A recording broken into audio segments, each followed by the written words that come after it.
Hello. This learning session was created to respond to an issue that we are facing when it comes to SDI in schools, or specially designed instruction.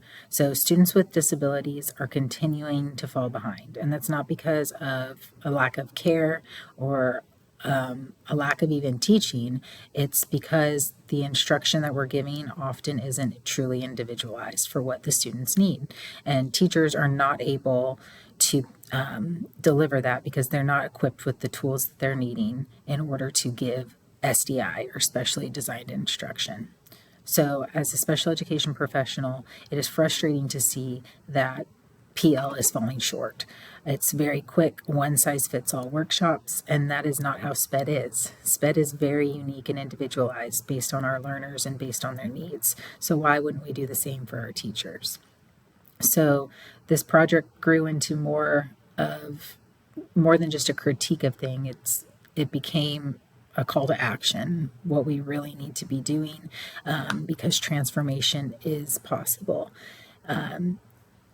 And so when we look further into it, the reality is what's happening is we are falling short. Again, it's one size fits all, but what it could be is every educator could deliver meaningful SDI when they're given the tools to thrive. Why our traditional model has been falling short. Like I said, they're one-time workshops, they're brief sessions, they're very one-size-fits-all, and then there is no follow-through where we sit and we get and we waste our time. Teachers are complaining that PD feels like a waste of time, and so we really need to change that thought process because we need to grow as educators so we can grow our students. Why SDI matters in special education. So first off, it's legal. It's mandated by IDEA that all students with IEPs get that specially designed instruction. So we need to have a transformative impact on this. We need to improve our student outcomes by tailoring our approach and getting true professional learning. We can adapt our content, our methodology, and our delivery for how we're giving students what they need. It's more than just giving them accommodations or differentiating. We need to be truly trained in how we can impact SPED practices within the classroom.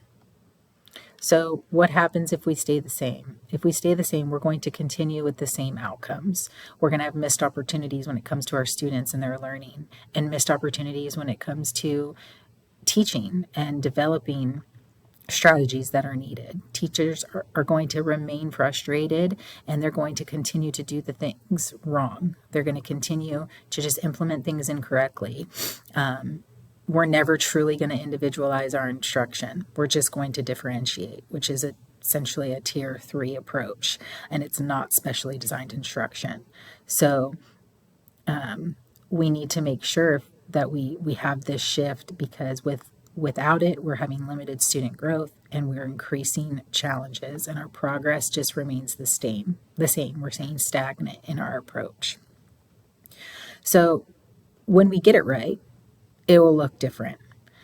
SDI, again, is not a one-size-fits-all. It's not single approach. It has to be flexible. So with that, we would get explicit instruction. So being able to break things out in manageable pieces, modeling for our teachers so that they can then model for our students. We would again use co-teaching. We would use the knowledge from the general education teacher and the special education teacher to collaboratively work together in order to create meaningful SDI for their students. We can even integrate technology using different accommodations like text-to-speech or speech-to-text, and using visuals to remove any kind of barriers that students might face in their learning. And again, we need to have multi-sensory approaches.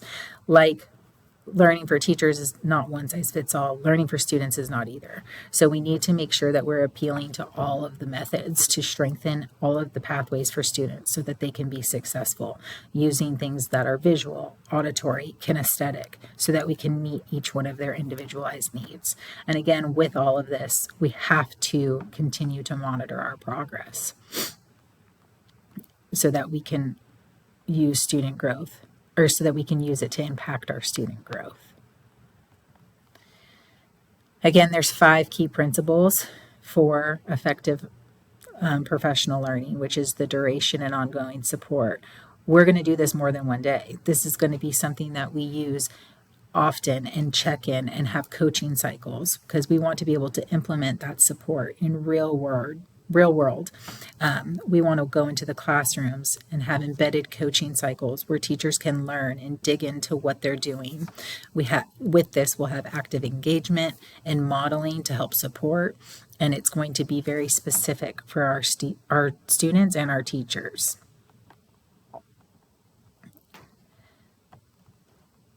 So again, with this comes a very big belief shift. We have to consider throwing out those old mindsets to then embrace new. We need to make sure that teachers are embracing the hands-on constructive learning and building collaboration with other educators. Adding this active element isn't just enough, though. We have to fully shift on how we're going to approach this PL. We want to foster collaboration. We want to make sure our teachers have the necessary tools that they need, because research shows that when we do something and we do it with fidelity and we do what we need to, we can see change. So again, together we can make the change.